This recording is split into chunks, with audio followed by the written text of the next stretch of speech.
टिड्डियों के इस झुंड को मत भड़काओ। अगर वे तुम्हें खोज लेते हैं और तुम्हें वीडियो पसंद नहीं आता तो तुम बड़ी मुसीबत में पड़ जाओगे। लुइस ने देखा कि यह महिला पागल हो गई है।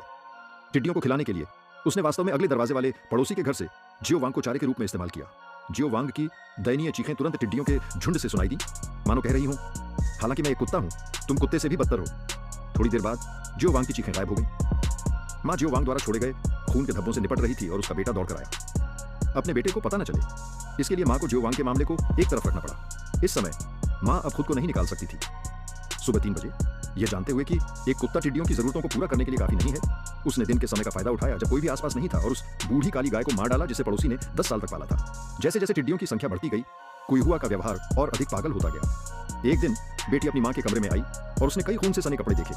उसे तुरंत एहसास हुआ कि कुछ गड़बड़ है, इसलिए वह तुरंत अपनी मां की तलाश करने के लिए ग्रीन हाउस में चली गई। अप्रत्याशित रूप से उसने हंटर माओ का चेहरा पानी का छिड़काव करते हुए देखा। उसने देखा कि उसकी मां टिड्डियों के घोंसले में बैठी है, जिससे टिड्डियां उसका खून चूस रही है। बेटी डर गई और स्तब्ध रह गई। भयभीत बेटी वापस कमरे में भाग गई और 2 लोगों को संदेश भेजा, उसे जल्दी आने के लिए कहा।